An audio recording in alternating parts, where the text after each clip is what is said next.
Let's see.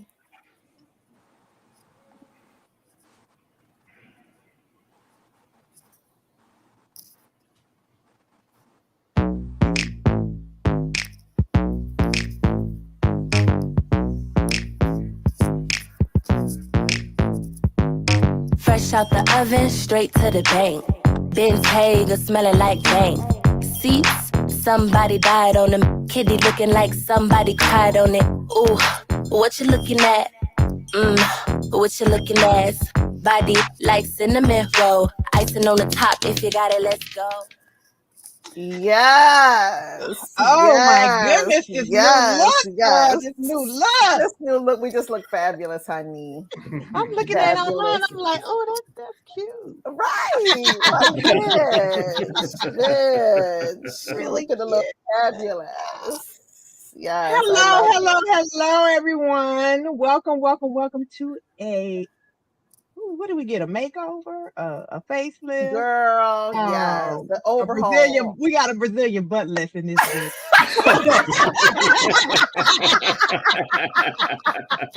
Yes, Welcome to ma'am. another wonderful edition of Grown Ass Women Yes. Shit No Bra Wednesdays. Damn, you can really see my titties hanging. All right, damn, you kids Right. did me a disservice all that Yes. breastfeeding shit. All I'm gonna right, Yes. pick them up. right. Welcome to Ask Your Daddy Spring Edition. The testosterone is back in the room, good Yes. people. You know we love testosterone, honey. Yes, and we are Yeah. excited to add to this breast milk up in here. Yeah. They call it breast milk because they ain't shit coming out of these motherfuckers. So Right. now we have some wonderful men on the Yes, panel who are we going do. to give us some vibrant discussion. And we miss y'all. I hope y'all missed us too because I think this is gonna be off the chain because we got some motherfuckers out here. I know Yes. Red is. Yes. Red off the chain. Yes, they gonna bring it. They They gonna gonna bring bring it. it. They Yes. gonna bring it. So Sonya, do we have all right? Sonya, the sensuous certified Certified sexologist. sexologist, Please tell the people what ma'am. we have coming up, Yes, baby. yes, yes, yes. So, I am Sonya, the sensuous certified sexologist. And of course, my job is to support us with keeping it lighting that fire in the bedroom and keep it burning. So, we're gonna talk to the fellas and see what they got to say about all of that. But yeah, so I'm excited, of course, as you know, we go live every Wednesday on Facebook. Actually, now on Facebook and YouTube. Check us out, bitches. What? So we go live on Facebook and YouTube every Wednesday at 8 p.m. Eastern for No Bra Wednesday, where we let our girls loose and we say it with our breasts. We are excited, like Pastel said, we have the men folk in the house today. So we cannot wait to hear from them. Just as a reminder, on the first Wednesday of every month, we have ask a grown ass woman. That is not our Why she segment. making shit I up? know, Right. girl. No, see, I got the wrong damn thing on the screen. Ask your daddy. We have Ask Your Daddy or Shooting the Shit with Sonya and Pod. So we alternate Mm-hmm. between the two of those for the first Wednesday. Second Wednesday of every month, of course, is my week where we get a chance to talk about sex and all things sexiness and sensuous. And then, of course, the fourth Wednesday of each month, we get our money right because Pastel helps us deal with the money issues and talk about what it is that we need to do. So we're going to take a moment and actually, you know what? Let me tell you what we have coming up next. Actually, our next Wednesday, we will be talking for my segment about who runs the world, the power of residing in your feminine. So we're going to talk about that feminine energy and how it gets a chance to lead. But some of us not operating in our femininity, thinking that your power is stronger as in your masculine. And we're gonna have a. I'm gonna have a few. Don't be calling me out and shit. We're gonna have a. We're What? gonna have a thing. We're gonna have a thing or two to say about that. So I'm so taking yeah, notes. I'm taking notes. yes. So but now I want to take a moment. We're gonna listen to the introduce the fellas that are in the room to hear who they are and what they are up to. So we're gonna start out with actually one of my boys from college. We go all the way back, all the way back. Part of my crew is like, you know how you have an ex that you used to fool with, and then when he drop off, you friends with his friends. Yeah, so that's how that goes down. So, Mr. Warren Moore with More to Life Cigars. Warren, tell us about who you are, sir. I'm Warren Moore. Been married for be 24 years this year.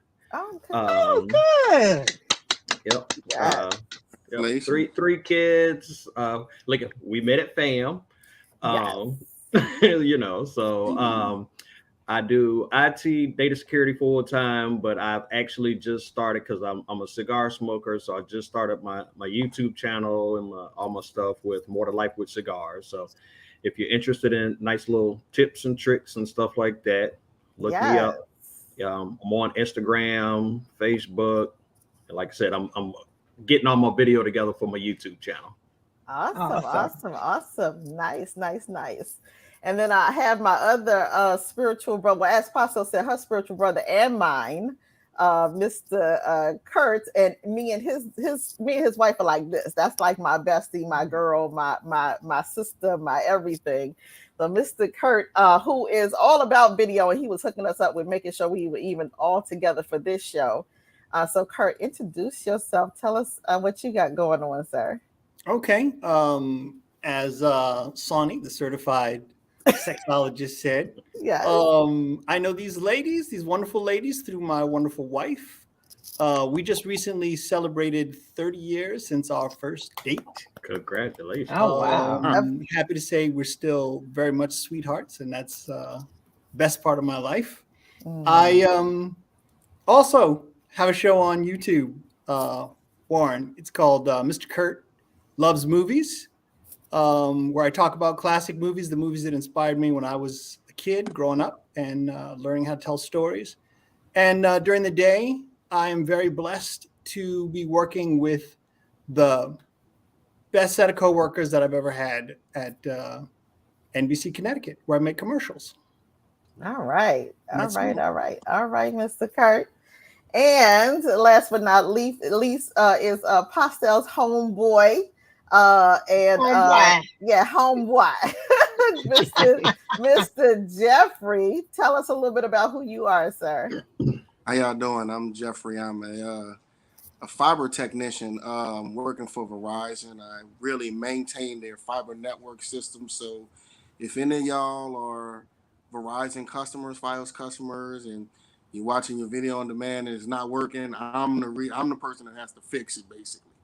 So that's one of my jobs. Also, been living here in the DMV area since Katrina, and have people like Pastel that has watched over me and been a big sister and a bit of sometimes a good kick in the pants. You know, get your shit together. And you know that's now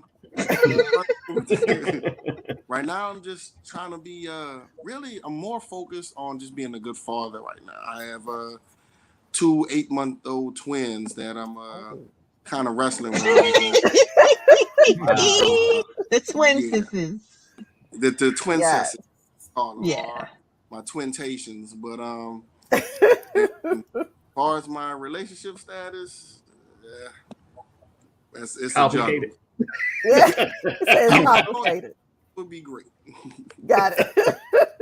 Jeffrey, let me just offer you a tweak in your branding. I would just say the next time you're watching streaming and ain't nothing going wrong, I did that. Right. I got you. Well, exactly. Then hold for applause and say you're welcome. Right, exactly. Exactly. Yes. So thank you, fellas. Welcome to the room, and we're excited to have you on. And we cannot wait to get into these questions. So let me tell you, my ladies like to listen. Actually, we have women and men watching, and they like to, we like to get a men's perspective on some things, because we can only listen to each other and hear what we have to say so much before we need to also hear the masculine side of things. So So Pas, you have a question that you want to start us out with? Just as we looked at some of the things we were talking about. I mean, I think one of the things, I don't know, I don't know whether we necessarily want to get into the slap, but it's the fact that Dave Chappelle just got tackled and the Yeah. violence that's going on. Right. Yeah, like Yeah. what are we what the hell is happening right now? Yeah. Yes. So I mean, I don't know if that we can start with that, or if you had another question, we can certainly. Go I from there. mean, I saw it this morning. I sent it to Sonya this morning. I'm like, what the hell is there? A war against comedy? I mean, what the fuck? So I mean, I'm just like, comedy used to be a place where you could say those things that nobody else was willing to say, because well, let me take that back. When we were growing up, you could say whatever the fuck you wanted to say Right. as a comedian. Right. But now everything is so politically correct. Yes. Everybody's so sensitive. You know, it's just insane. I watched a comedian yesterday, Miss Pat. She has a show on BET, but she has a show on Netflix.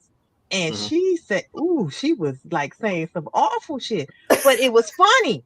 She her thing is she takes the darkest places of her life and she makes it funny. So I'm like, what happened to, it's just the line keeps moving further away from free speech. So what are your thoughts on that? Yeah, what are your thoughts on that? Somebody Anybody, feel free to jump in. Tons to say on that one. Yeah, right. Okay. Well, you can go right ahead, Mr. Kurt. You can start us out. Well, you know, my first thought when I saw the whole thing that happened with Will Smith was that he should have been arrested. He should have been curb walked out of the venue, and he should have found out about his win from the van on the way to jail. And I say that because he's on the largest stage possible, short of, you know, the Super Bowl. And there are people who are just looking for permission to do uncool things. And I have no doubt that this person who tackled Dave Chappelle saw someone commit an act of violence to a performer that offended them, suffer not much visible consequences. Right. Certainly, if your bus driver got out of his seat and slapped you as a passenger, he would have a lot worse consequences. So I'm offended at the whole idea that, you know, money and power and prestige and public affection can put you above the law. So that offends me. It really has nothing to do with Will Smith. It's the action. And I think that it could get much, much worse. Right. So I'm just glad, you know, Dave is okay. And, you know, I don't think anybody's above the law. And so, you know, somebody said on YouTube, a Natalie Lawyer chick said, play stupid games, win stupid prizes. So. Exactly. You know, and it's funny that you say that, because I thought immediately, okay, this person has felt like they have permission now, because we watch people do things and then we actually believe that, okay, that means that I can do it too. Anybody else have a thought about that? What did you experience, and what are you even getting from what just happened with Dave, who was funny as hell, by the way, after it happened? Right, he stomped the shit out of that man. I thought it was funny that Chris Rock actually came up there, was like, was that Will? That was fucked up. You know, that was fucked up. Was that Will? Right. Yeah, I mean, it's, you know what, it's a sad situation to me, because I attribute it a lot to, because kind of like you were saying, people have gotten so sensitive. You know, I think about, I always make the statement, one of my favorite movies of all time is Blazing Saddles. You couldn't make Blazing Saddles now. Oh, no way. No way. You know, I look at Eddie Murphy's Raw, you know, when he was using the word faggot.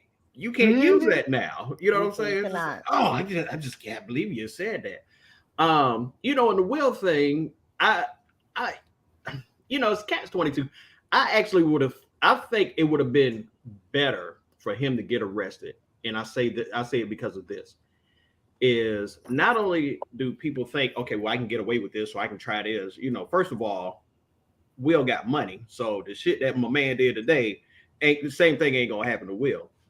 But on the flip side of that, I think that might have helped put Jada in perspective, as well as him, because you know, it's all right to think outside the box, but sometimes you can't live outside the box.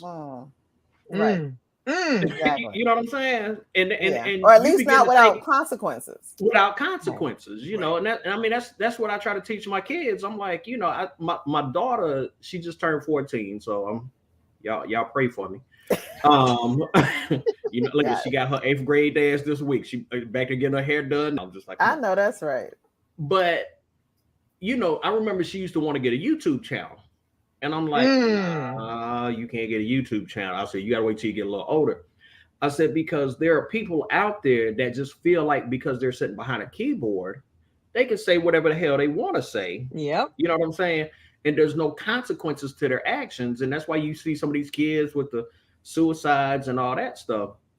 People have to realize there are consequences to your action. Going back to the bus thing, you know, yeah, like you said, if a bus driver pull up on me, as that old video used to say, you gonna learn today. The day, right. Right.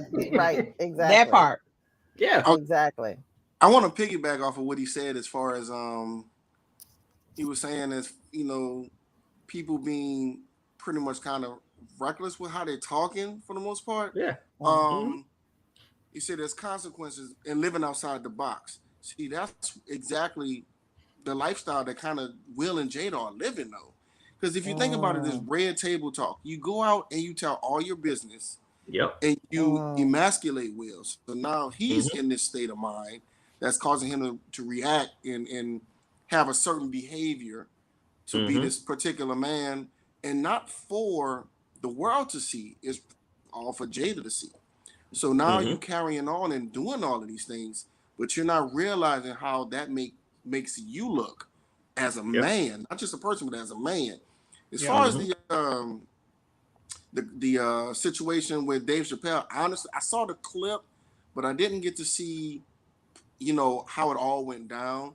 But my question is going to be, what's up with security around this place? Right. That everybody, Oh no, you know, is able to security. just react to all of this that's happening. Yeah, security did some things to that boy. Yeah. But I mean, but even in terms of being aware, but the thing is, security cannot, you even when you vet people when they come in and you search them and you do all of that, you still cannot always make sure every single person stays in line. I mean, people do pop off, unfortunately, and if they embolden to pop off, then it's more challenging to, you know, always be on guard for every single moment. I mean, they certainly reacted well, but you know, who knew that this is what this person was about to do?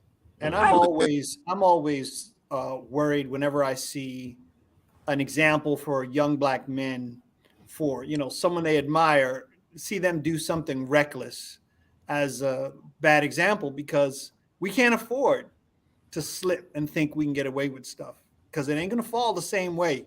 You ain't Will, brother, you know. So Right, you know, exactly. you're gonna find out, like, you know, like Warren said, you're gonna find out, and that's a shame. Exactly. So you said something interesting, Kurt. You said we all have to pay for, you know, those things that we do in public. How do you all feel about this collective responsibility that Black people have? Like when someone does something bad, I know I felt embarrassed initially. My initial reaction was I was embarrassed that it was 2 Black men. Yep. And I'm like, why the fuck am I feeling? They're, you know, they're human beings, but it's something that happens almost every time. It's like when it's a Black person, I feel this collective responsibility to you know, hold up the race and represent and all that stuff. And it's a heavy load. It's a heavy load. I used to. I'm sorry, Warren. Well, I was going to say, I used to feel like that, and then I almost got kind of my dad's attitude. My dad was older. I mean, my dad was 54 when I was born, so that tells you anything. If he was still living, he'd be 104. Oh wow! Okay. So you know, he had a little different attitude. I was raised a little different way, and you know, like I work with a guy, like he's like, man, I don't eat watermelon around white people, and I don't eat fried chicken around white people, and I'm like, man, fuck them. You know what I'm saying? You know, they ain't paying a damn bill at my house. They ain't doing that. You know what I'm saying? So I'm like, you know, so to see that, you know what I'm saying? In essence, yeah, you're kind of like, God damn, this is the way they're gonna look at them. But my thing is, they looking at them in a bad light, whether they was gonna do that shit or not. Yeah. Well, I think, but I do believe that some of the embarrassment, though, and some of the concern comes from, it's not even just how you're being perceived, it's how you're being perceived because you know that it could cause lashback. And that means that I may not be safe. That means that if you are still collectively looking at me in a way that says that they don't deserve this, and this is how they act, and this is what they're up to, that might mean the difference between me getting that next promotion or not. So sometimes this is actually affecting us, affecting your pockets, affecting your safety because of a general perception that we all act alike. So, you know, I'm going to throw this on the table. I've had 4 incidents where cops have gone for their guns with me. I haven't had a gun actually pointed at me, but I have had a Culver City police officer tell me you almost got shot for the crime of approaching the police car to ask directions. And so I'm with you 1,000%, Sonny, that, you know, somebody acting out who looks like me makes other people react to me differently. And, you know, I can say, hey, I got pride and that ain't me, but we all know that when we listen to the news and we hear some horrible story and we hold our breath seizes as we wait to see what the suspect looks like. Right. And then we find out, oh, you know, they're looking for a tall blonde man with, you're like, oh my God, thank God. Right. Exactly. You know, DC sniper. We can't, we all got, we can't look at like Hattie McDaniels and say, celebrate her and say, look, here's this sacred entertainment tradition, and here is the first Black woman, first Black person to win an Academy Award. But then when the first Academy Awards show is produced by Black folks and a Black man slaps another Black man on stage, say, well, that ain't got nothing to do with me. You know, right? Exactly. We celebrate. We are tied together as family, whether we like it or not. And I personally can take it and say, oh, my brother or whatever, or my sister or whatever, and be embarrassed. But the world definitely lumps us together in this country. And that's just the reality of it for me. Yeah. Well, I don't want to take too much. Go ahead. Do you want to say one more thing? Real quick question. Would you say that they showed a collective sense of responsibility when Tyler Perry and Denzel Washington went and spoke to him to try to like calm him down? I mean, no telling what was said because they're keeping that between them. But it could have been a matter of, hey, you know, I understand your frustration, but this wasn't the venue to do that. I'm sure they said that. I'm sure. Know, with the history of this, you know, award show with Black people, you know, and to be on here, you got to kind of be mindful of, you know, how you. I'm sure that conversation went something like, nigga.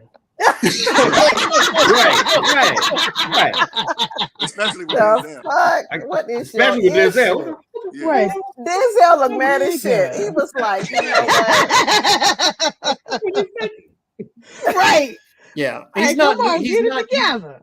You know, Will's not new to the game. He knows where he is, and to act out like that. But there's a whole other conversation to be had about prior to King Richard, and hats off, you know, to his performance in that wonderful, wonderful movie.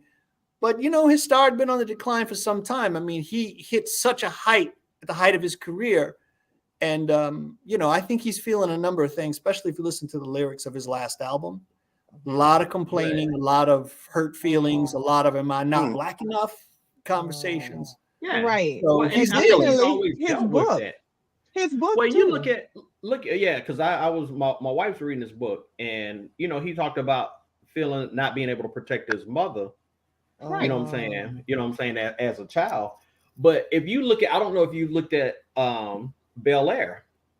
Yeah. You know, and some of that you can see, you know what I'm saying, and looking at a young Will, you know what I'm saying? You see that in him, you're like, dude, you can't, you know what I'm saying? You can't take up for everybody. You got to know your situation and know what's going on. And you know what I'm saying? And that's what feels like, dude, okay, so you're going to go do this.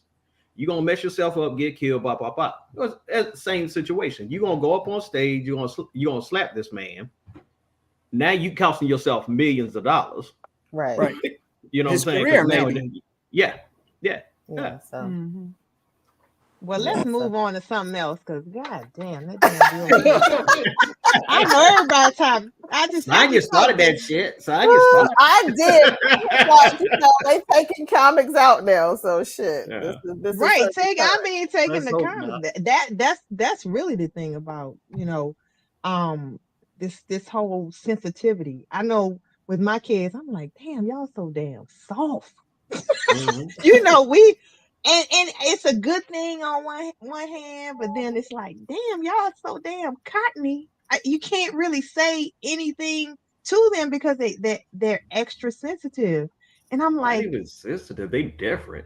they I mean, it's so different. and Sonya could probably speak to this because she knows how it was than a fam. Oh, child. You could be Like, soft Shit, as hell. HBC, just to say HBC, I'll say thank you. HBCU. What hell, Right, any college, exactly, you know what I'm saying?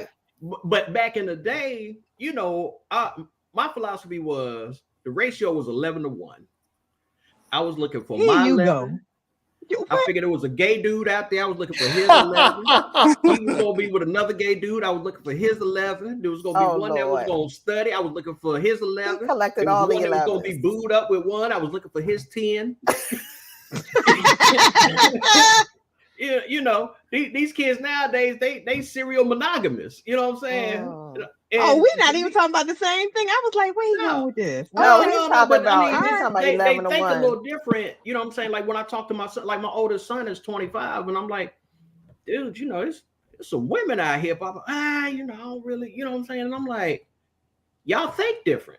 Yeah. Well, I mean, Yeah. but some of that is also because of some evolving that's occurring. And then in addition, we're moving into a different age. I mean, we are Yeah. moving into an age where women are being treated differently because we are moving out of a space where some of the treatment was not necessarily in the best, not some of it, a lot of it. Yeah. It's not in Like the that most. bullshit Warren talking about right now. Right.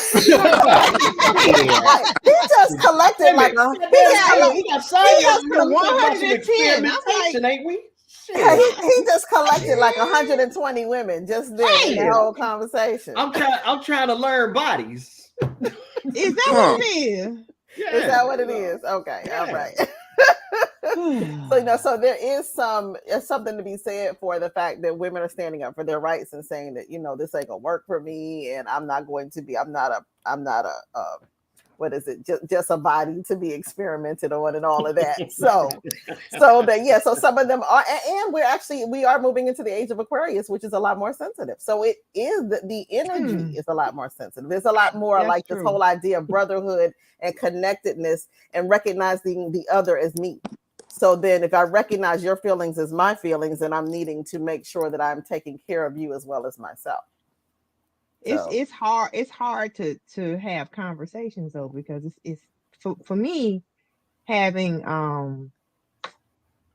I guess middle-aged children. Is that older and middle-aged children, whatever.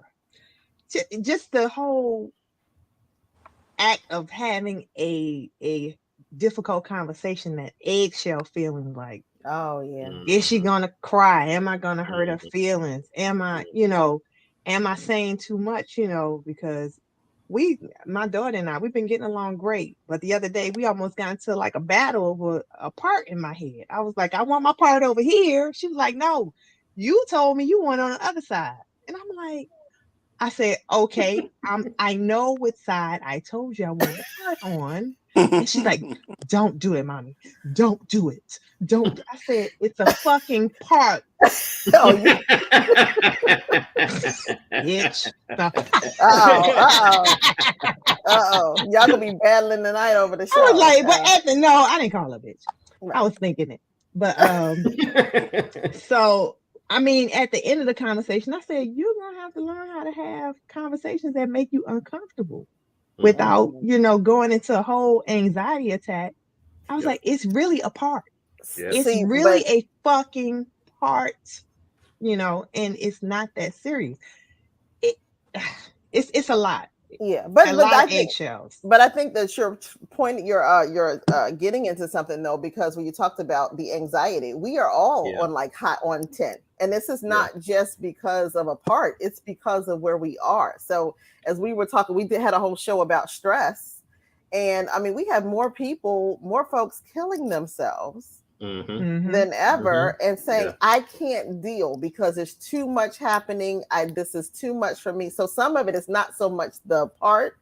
As we know, it's not about the part. It's not about the part. It's about how much I have that's weighing on me that we don't even recognize in terms of the amount of stress that we're under.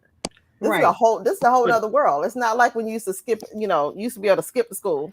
This is Well, but I think that kind of goes back to what Pops was saying is, and she didn't say it directly, but I think it's what she's getting at is a mental fortitude that we felt like that we had growing up, that we can blow stuff off. You know what I'm saying? Where kind of Sonya, like you were saying, like women don't want to take that now. You know what I'm saying? Where before they just blow it off like shit, it's college, and you know what I'm saying? Pop, pop, pop. And there was a certain mental fortitude there that is just like, all right, I'm gonna put up with this bullshit and I'm gonna just roll on. Where now they're just like, I ain't putting up with that bullshit. And for us, we're looking at it like, you getting upset over this bullshit, right? But see, but we have to look at where does that mental fortitude come from, and also what wears it down? Because if we're just thinking it's just because you don't have the strength or the toughness, we have social media now that completely impacts you very differently. We don't know what the kids these days are going through compared to what you had to go through. You didn't have to have all your shit plastered on the internet. You just didn't. Right. But I think respectfully to the parents in the house, we were taught in our generation, when our generation started to have kids, that the kid should be the center of your universe.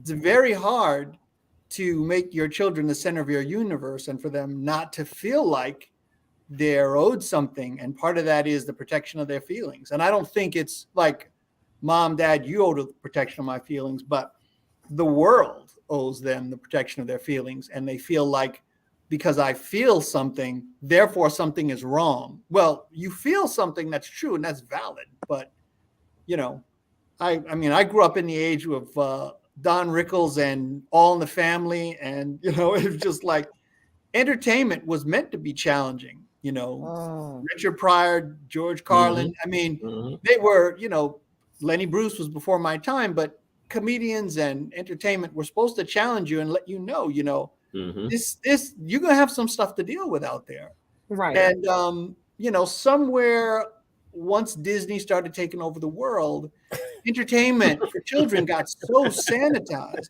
You turn on that Disney Channel, I challenge you to find anything that resembles the real life of the average child in this country. And I'm not saying that it's a terrible thing, but I'm saying it's a false picture. That's Well, Jeff, you have 8-month-old twins, so you have a long journey in this, bro. Look at Warren, like, damn, right. And I see it. You see it in their programs, and like a lot of stuff is just unrealistic, and it's funny. Something as simple as what were we watching? We were watching like Paw Patrol. And whatever that is. Paw Patrol. You don't know Paw Patrol? I'm fucking with him. So, but we watching that, and we start analyzing this because it's kind of crazy. Because one of my daughters started looking at puppies like, is that dog going to help me? Because these are the group of puppies that go around wrestling with people.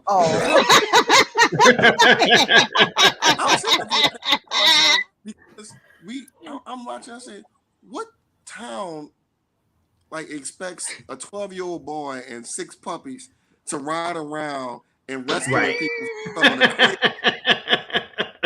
And I'm just sitting up there, okay, it's entertainment. It's entertainment, but a lot of this, but it's not just entertainment. It's not. Yes, it's educating as well. It's educating. It's informing. It is, but at the same time, it's brainwashing too. It's misleading. It's brain putting some bullshit it's implanting some bullshit, and you're gonna have to put some seeds on the bullshit and use it as fertilizer. Yeah, that's what's gonna happen. I mean, come think about the Brady Bunch and how, like, when those kids got in trouble, it's because they did something, not because somebody misunderstood that they did something. I mean, if you look at the difference between shows now, I mean, kids aren't allowed to do basically normal, reprehensible things that kids do growing up, Right. to spite their siblings or to, make fun of someone. And I'm not endorsing any of those things. I'm just saying that, but that's a part of growing up. And if you can grow through that and learn something, that could be valuable entertainment. But I have to flip so fast past that Disney Channel when that young stuff is on. I can't deal. Yeah. And it's homogenizing our children. I call it, because they're all listening to the same thing. They're all watching the same thing.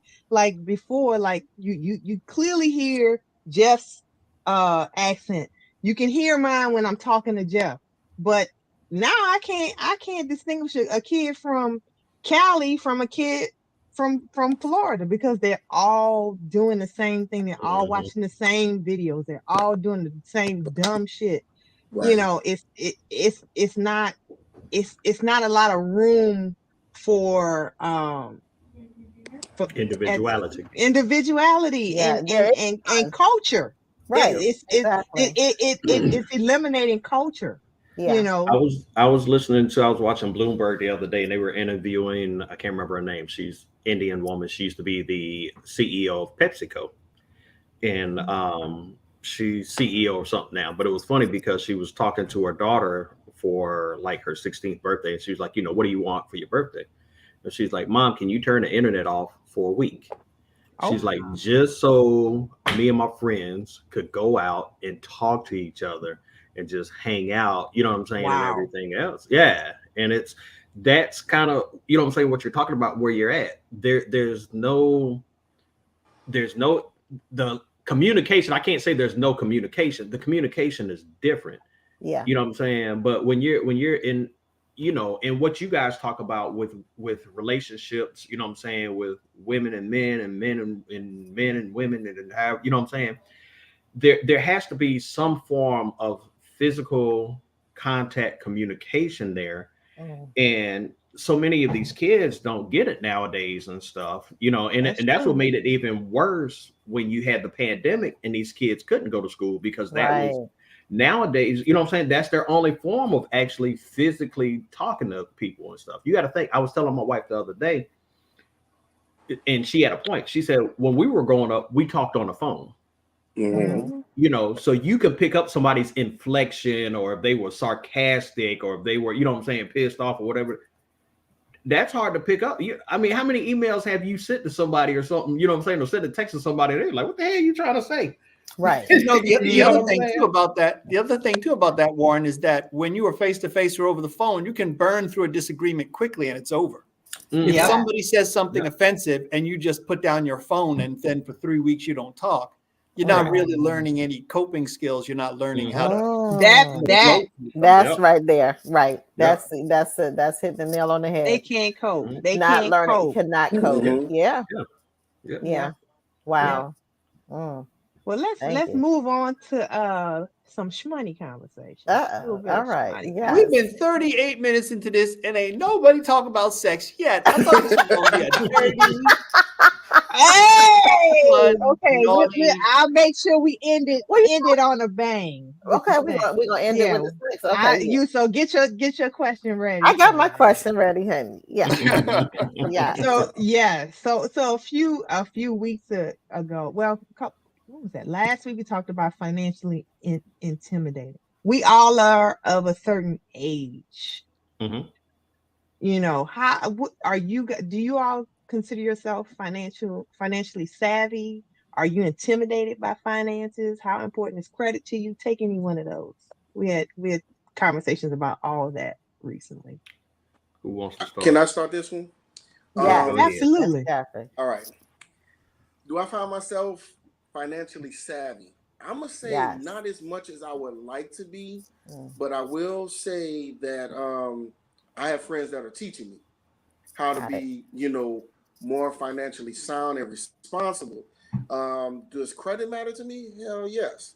Because when you want to be able to do certain things, like one of the things I would like to do is own other properties. Like I want to, have my house, then allow myself to get other houses, and I can rent those out and make money off of that, or even do, other business ventures that I want to get into. But all of that does stem around whether or not my credit is sound, that anybody wants to take the chance to invest in me as well.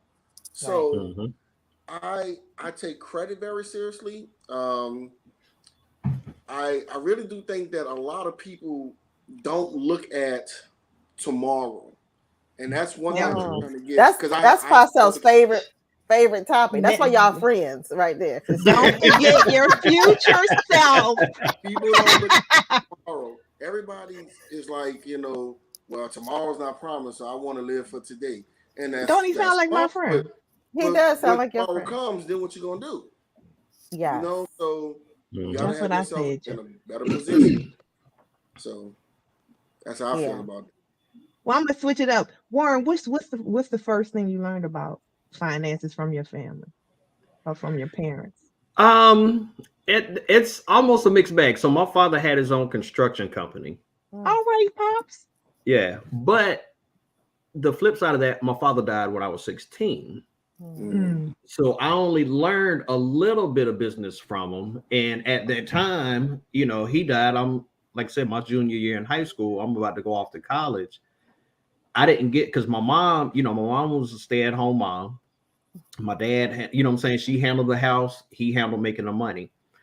And so they didn't sit down with me talking about budgets and stuff like that. I didn't really get my first true dose of finances until I got my car repossessed. Like, right, that will do it. That will do it. Shit, I thought I was just down here to party and shit. But that was kind of a dose of reality. But getting back to kind of what Jeff was saying, for me, I've probably learned more about finances. Well, let me take that back.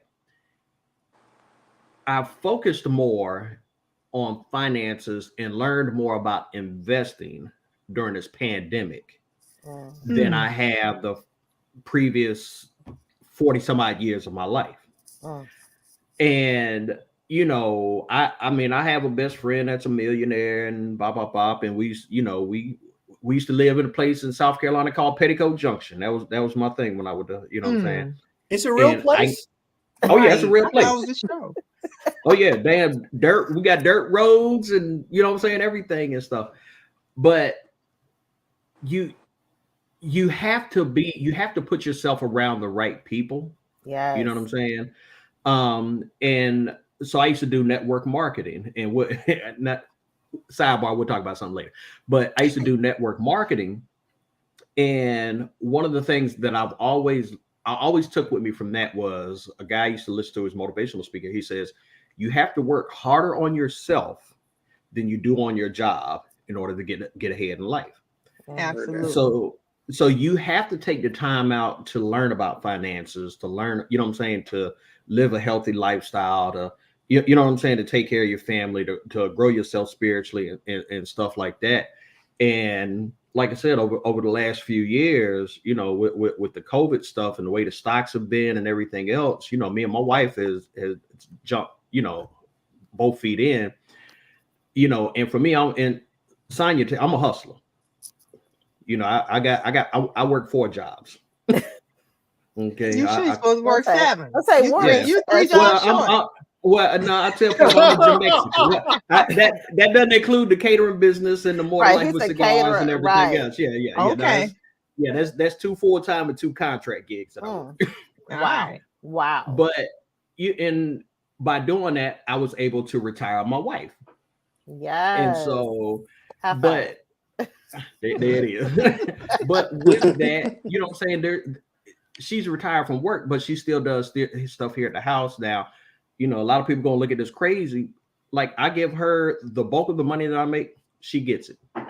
You handle the bills, you take care of the finances, you do the budgets, you blah blah blah. I keep a little bit for myself to spend, or take her out, or to go out on date night and stuff like that. But here's the money. I trust her 100%. Hell, if I can't trust her after damn 20 some odd years, and I understand, she's somebody that she's good with money, but she had to learn as well. Yeah. You know what I'm saying? That's what a lot of people don't realize. If you don't have parents that teach you, you got to learn on your own. Right. And I like what you said, Warren, because you got to surround yourself with people who know more than you do. We had a whole episode of saying if you are don't be the baddest bitch in your crew. Like, you have to have people that are actually in positions that you're trying to get to. That's right. They challenge you. Yeah, exactly. And certainly not be intimidated or wanting to just hang around people at your status because you'll feel too insecure being with somebody who actually you can be intimidated. And that too. You can be intimidated. I think it's healthy. I think it's healthy to be intimidated. I think it's healthy to be uncomfortable. But you know that this is the way to get to the next level. You want to surround your people who are where you want to be. Yeah. But to add to that, so you may have people that are introverts and don't like to hang around people. For those people, I tell them, read a book. There are plenty of books out there of people that have made it, that they've given you the roadmap. You know what I'm saying? But you know what I'm saying? If you're not around a lot of people, right. Now you can. Yeah. YouTube University is awesome. Yeah. Look at high five. Okay. Right. High five. Yes. Yeah. Kurt, you want to tackle any of that? Well, I was thinking maybe I should have you ask me a specific question because it's a topic I could go on about, which I don't want to. But I will say this, that we have this running thing in our family, and my wife is upstairs listening right now, where I'm the minister of security in my marriage, and my wife is the minister of finance. And she is the miracle worker. When it comes to me personally, I'm all about keeping my credit good. I'm about paying my bills. I don't even want my library rentals to be late.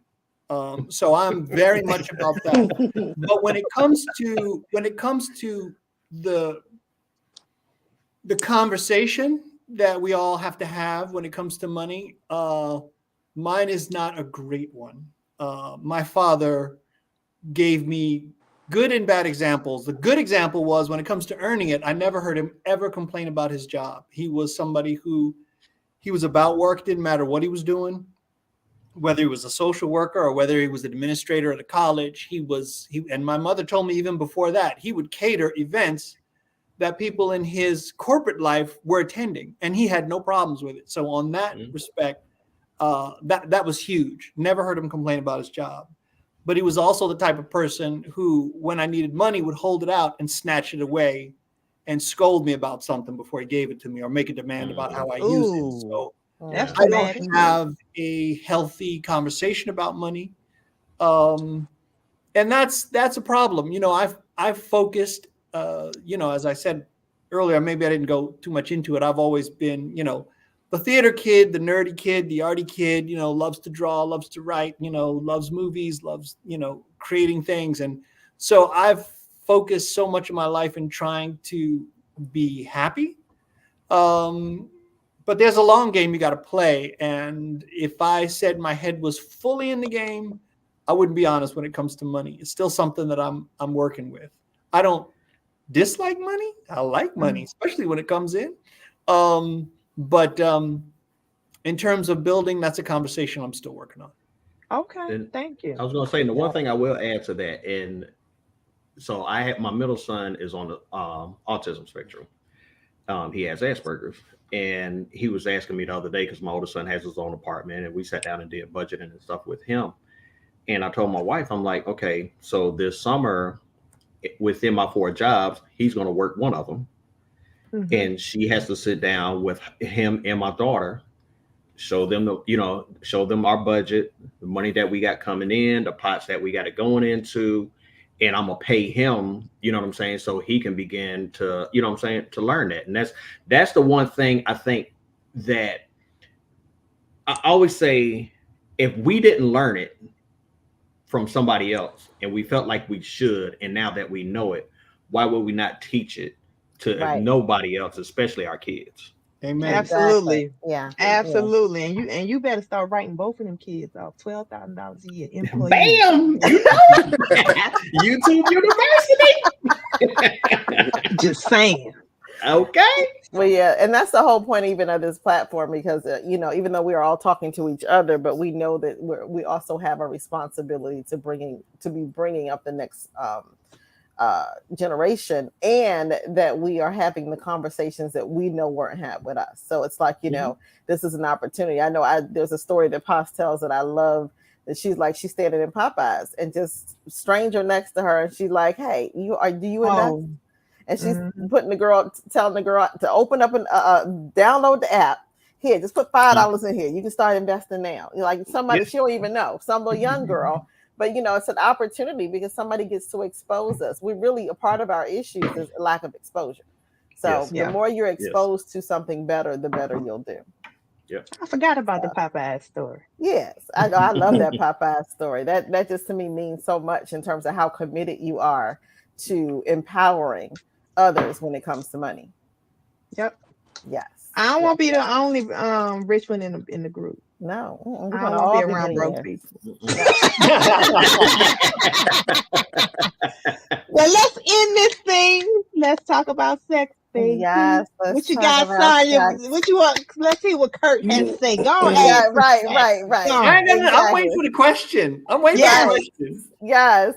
So, well, one of the episodes we just talked about recently was about lighting your fire, and especially lighting your fire, but also lighting the fire of your partner, and understanding the importance of foreplay. And so I want to ask, just I'm sure you guys you have to have it down. You've been married for like how long? In terms of understanding. What my boy Wendell now? She. I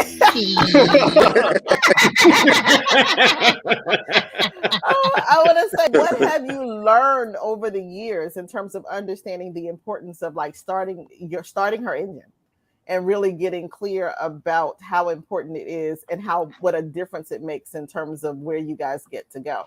Or is that something that you're still like, okay, I'm still trying to figure this thing out? So,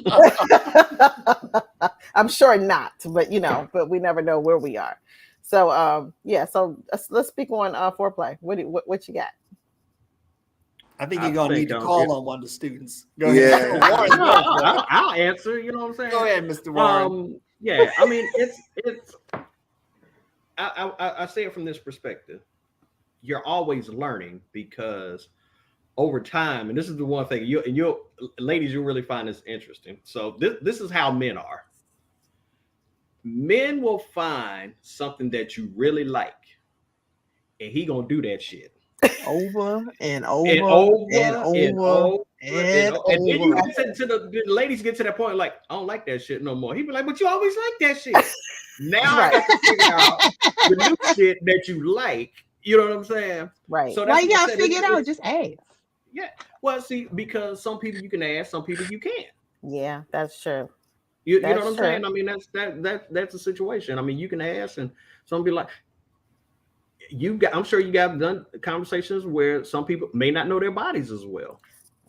Yes. You know what I'm saying? So you can ask and say, hey, what do you like? What do you don't like? Or, you know what I'm saying? They may be like, I don't, you know what I'm saying? Whatever the case may be. But, and being in a relationship a long time, I always think back to the Chris Rock joke. You got to take that old pussy and turn it into some new pussy. You know what I'm saying? Yeah. But it's a thing of, because we think we're supposed to stay the same that we were when we met, you know what I'm saying, 25, 30 years ago. Right, exactly. And that's not the case. You know what I'm saying? Right. And so you have, it's a continuing journey. Yes. Yeah. And actually, even with what you were talking about, the basically doing the same thing. And that's why I talk to women a lot about faking orgasm. You don't understand what you're communicating. Mm-hmm. Like if I make you this plate of food that you think is nasty as hell, and you like, this is the best shit ever, honey. He is going to make that plate over and over and over again. And now this is what you're gonna get. And then you telling your girlfriend, girl, he make the nastiest ass shit. Like, here come that nigga with this thing. Right. Yeah. I hate it. So that same goddamn plate of food. I hate that shit. So I think you made a Right. great point, though, Warren, that we get to recognize that you guys tend to like to learn a thing and do a thing. And so sometimes it's that thing of, let me master this. And then I know that that's the answer until you tell me something different. So we get to speak up, and we talk a lot about women learning how to communicate, because we do get to communicate with you so that you understand what it is that we're needing. And Jeffrey, you sound like you were about to pipe in with something. Yes, because you mentioned the communication, and I've noticed in a lot of times that has been a struggle with women with me. See, I find there are things that I'm really good at, and been told. But if there was something that I was doing wrong or something that you would like for me to try to do differently, you can't just expect me to know that. A lot of times a woman won't say, hey, let's try something different. Why don't you do this? Or let's see what this would be like. It's like a lot of times they say, well, you should know my body, but it's your body.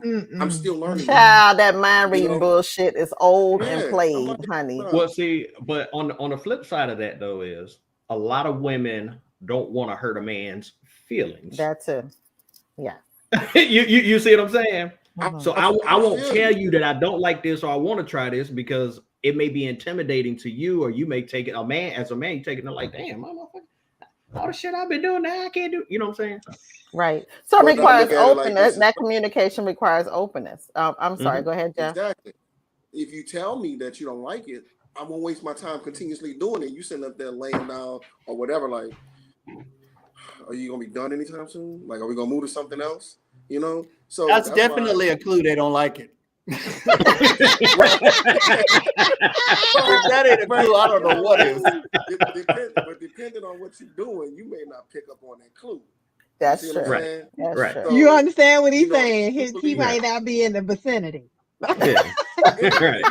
But again, especially when you you're read the newspaper and shit, and again, especially when we are giving artificial cues. If you are making noises that sound like you're enjoying this and exaggerating, and if you are doing certain things with your body that indicate that you're enjoying this, he is going to misread what's going on. So he's listening for what to do next. But he can't know what to listen for if you are lying in your communication, whether that's with your mouth or with your body. So we don't get to moan and say things and do things that sound like this is it. Now, I do just to piggyback on, though, I do suggest to women that you find a way to redirect and be gentle in how you're delivering, that I don't like this. It doesn't have to be I can't stand that shit. It could be baby, I love it when you do this. Or, you know what, let's try this. So you do get to be loving in your redirect. Yeah, Sonny, I think that's the key, and that's where I was going to go. For the record, I feel like I need to state this, that I said when I joined this show, I'll be an open book, but anything you hear, I am not talking about my wife. He made it clear. He's like, I would not be talking about Cheryl. I was a grown man for a while, so I do have some comments. But I like in this conversation about what you said, Sonny, about not hurting somebody's feelings. And bear with me, one of the places where I learned that was in the world of screenwriting that I've traveled in. And the thing that I find is people have almost come to blows getting feedback on their scripts. And there's one way to leave somebody excited and enthusiastic. And that was talk about what you liked and talk about what you would have liked. Never like, oh, I didn't like this, or that's nasty, or whatever it is, in the same conversation. When we transpose that over, you can say, like you said, Sonny, I like this. And and then propose something new or propose something different, or how about we try this, or how about we do this? And you got to be open to those clues as the partner. You have to listen and you have to be responsive. It's like a dance. And I've never really understood people who got the most pleasure out of sex by getting pleasure.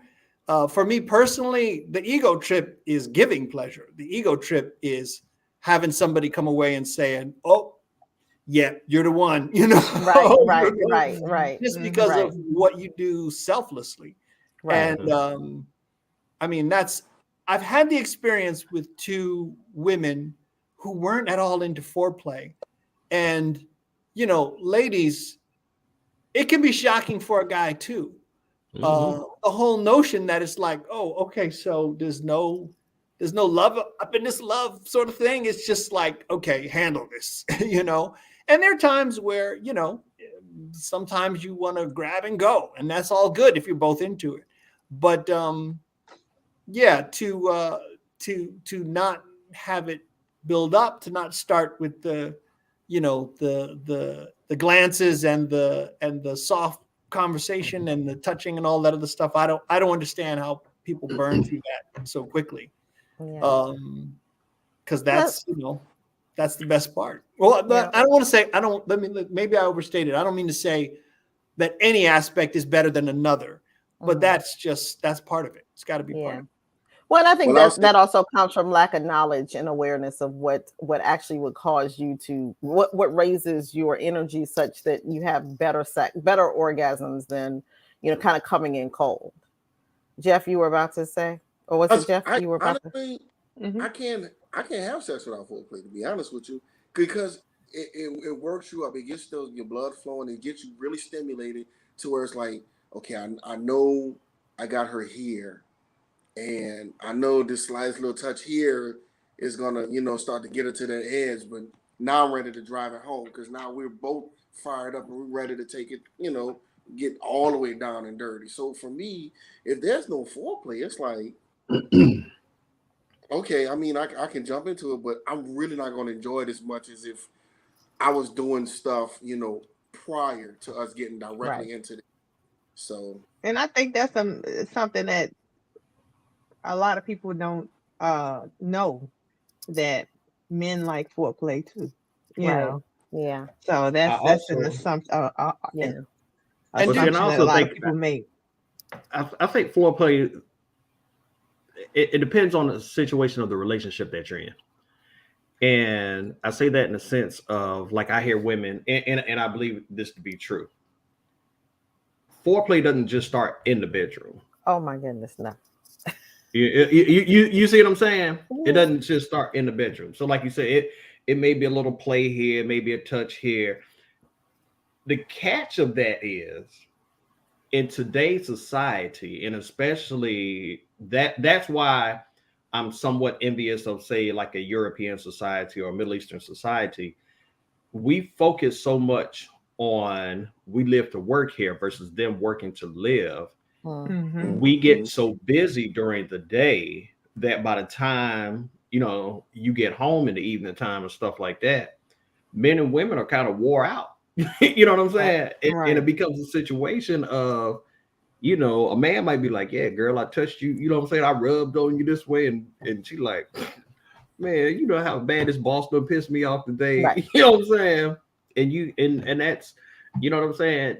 You can turn that into foreplay. You know, I had to learn a long time ago, and I'm still learning. And fellas, if you're in a relationship, you married, when your woman come home, now I want you to take this piece of advice with you. When you men are problem solvers. When the woman come home and wants to talk, she don't want you to solve her problem. She wants you to shut the fuck up and listen. Shut the fuck up. Because women will come home from work and they'll, you know, there's, because I've been guilty. I was guilty of this for so many years. You know what I'm saying? My wife come home, she start talking. I'll be like, well, babe, you need to do this, and I can do this, and we can do this. And she'd be looking at me like, motherfucker, I don't need all that. Right. Sit your ass there, be quiet, and listen and talk. Let me throw something out on the table, though. Let me throw something out on the table, because I feel like this is a zero-sum conversation in terms of men. Women have no shortage of opinions. And so sometimes, ladies, we just want to be the ones venting. Sometimes we don't want you to jump in and try, especially women like to diffuse a situation if their man's getting like all hot, or if this feels like the energy is uncomfortable. Sometimes it's like, you know, trying to tell the other person's side of the story, or maybe this was the case or whatever. So it definitely goes both ways. It's and I hear you 100%, Warren. You ain't saying nothing that wasn't true. But ladies, yeah, that lesson goes both ways. Yes, I can hear get that. it's great to just ask the question. What do you want from me? If you're unsure, do you want me to listen or you want me to give you my opinion? Right. Because I'm gonna do whatever you want me to do. And and that has better results, just asking that question. I mean, it works for so many different situations. Asking the question, do you like this? No. What do you like? This. Do you want me to listen? No. You know where else that helps, Sonny? Yes. I'm sorry, pause and Sonny. Everyone. You know where else that helps? When you're starting to go at it. When you can decide, okay, are we having an argument or are we having a fight? Because an argument, we're trying to work this out. A fight is, okay, you bring it and I bring it, and then we'll reconvene. Right. And then we tearing this shit down. Right. Don't try to solve anything while you're having a fight. We tearing this shit up. I just want those that shit. Well, I think one of the you gotta let it blow. Yeah, but I have to say two of the best arguments I felt like in terms of my performance in an argument with my late husband was one. We were in it and it was getting heated and I'm standing there talking shit and he's standing there saying, well, he's sitting there saying whatever. And then something I felt me bring the energy down. I felt myself bring it down internally. And I sat down, I changed my posture, I changed my face, and I said, what would you like? And that shifted the whole thing because then he was able to tell me, well, I really would like for you to do that. And I'm like, okay. So I shifted from being combative because I was ready to be like, I'm tearing you a new one, motherfucker. Right. I don't know, but I just was like, I just let the energy go. And I sat down. And the other time was, I actually was in it with him and I thought about it. And I was like, you know what? This is my best friend who is having an issue. I don't care if the issue is with me. I still want to allow him the space to have the issue. And I was like, wow, I'm sorry that you're having that experience. And how can I support you with that experience? Wow. So I saw him as a person instead of my husband so that I could actually not take it personally what he was actually saying. And to me, those were two times where I saw a major change right in the moment because of how I changed my position.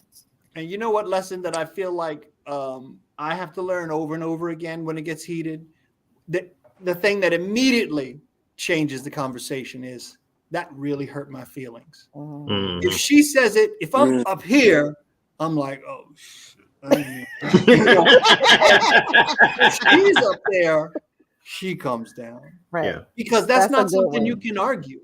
You can't, there's nothing to push against there. You're just dealing, like you said, Sonny, with somebody that you love and you care about, and they're hurting, and you played a part in that.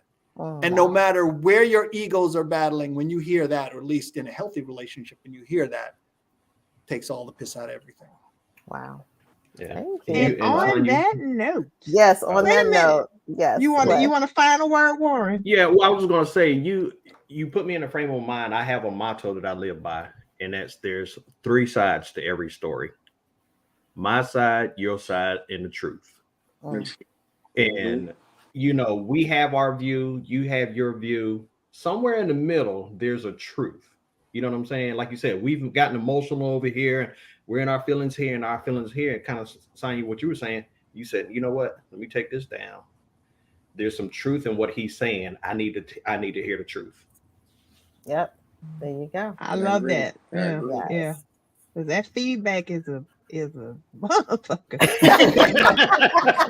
I mean, nobody really wants to hear about themselves. It's hard. It's hard to see yourself. Like, oh my God, you think I'm being a bitch. Or I'm mean. I don't like people say I'm mean. So it hurts me when people say, oh, that was just mean. Because that's never my intention.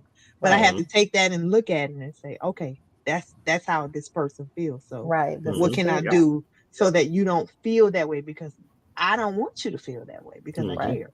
Yeah. That's what I was going to say real quick, Posse. I agree because personally, I don't mind the criticism. If I'm doing something that's You're being a bitch, or you hurt my feelings. Well, tell me, because I have no problem with saying I apologize. My intent was not to hurt your feelings in this moment, but this is maybe the only way I know how to get how I felt across. Because a lot of times we try to express ourselves, and we can say something that can hurt the next person, and it's not our intention to do that. It's just the only words we can kind of formulate at the moment are maybe a little too blunt or a little too, open or too much for the other person to hear. And you can apologize, before time. Hey, excuse what I'm about to say, but yada yada yada. So but if I hurt your feelings, I'm like, tell me. I'll apologize if I'm truly sorry. But otherwise, sincerity is key. I have no quarrels if you're telling me. If you want, like I said, if you want to critique something that I'm saying, let me know. I take it very constructively and address it. Yeah, you can also use the question on that. Are you open to what I'm about to say? Because I think you're going to get offended. Yeah, and give them the choice, and then they won't hear what you got to say, and it be fucked up. But they said yes. You gave me permission, guys. You said yes. You said yes. Pause. Do you remember that time in the van when we were throwing down? Who, you and Paz? Me and Paz. I can believe that. I throw that stuff out my mental road. I know this is probably nothing to do love to and you, puppies. People driving by. Paz and I were in a personal mastery course together, and at some point she was driving and I was in the van. I don't know what it was, but people driving by probably thought they were seeing the end of a marriage. The way we were it was volume on 9 for both of us. That's hilarious. I gotta tell you, Paz. I don't know how I would feel if I was experiencing that same thing every day. But that day, I felt the love in it. I felt the concern, and I really appreciated you and respected you for growing through that with me. So, oh wow, I didn't even remember. Okay, see, as long as you were saving lives. That's loving puppies. Loving, that's all I remember. Loving. Loving puppies. Yes. So with that said, go ahead, Paz. We are going to end this Ask Your Daddy.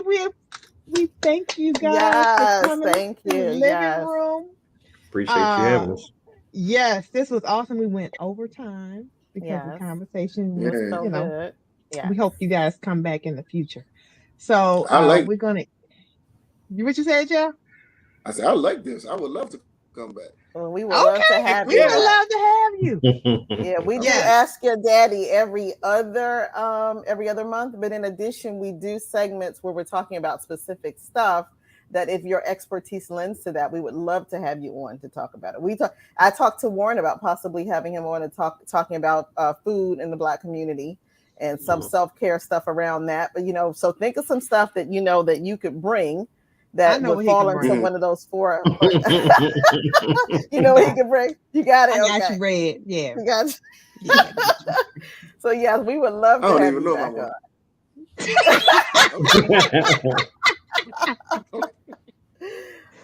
Well, thank you guys for showing up and showing out. Our next week, what are we talking about? It's cocktails with a sexologist next week, honey. We're going to talk about that power of femininity, honey, and being able to tap into it and see how just a little bit of that hurt my feelings. That just how that can shift the whole situation. Like I don't have to be in my going toe to toe with you with my masculine. So learning how to have femininity, really like learning how to have a nigga pick up your bags. We don't do that shit no more. So it's like, okay, how can I love that. We'll have to have Kurt on another time. I love like Kurt has all Cheryl shit. So he is not playing about taking care of his baby. So. But we get to learn how to be receivers. And we're going to talk about that and the power of being feminine. And just a reminder, we go live on Facebook and YouTube every Wednesday at 8 p.m. Eastern for No Bra Wednesday, where we're going to let these girls loose and we're going to say it with our breasts. So make sure to join us next Wednesday for Who Runs the World, the Power Residing in Your Feminine. And we cannot wait to see you next week. Share the show with your friends. Subscribe to YouTube so that you will get notified the next time we go live. And we will see you next week. All right, Bye, good night. everyone. Thank you. Who that? Who that, baby?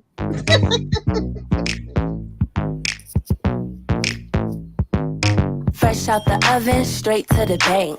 Ben's Hager smelling like bank. Seats, somebody died on them. Kitty looking like somebody cried on it. Ooh, what you looking at? What you looking at? Body like cinnamon roll. Icing on the top if you got it, let's go.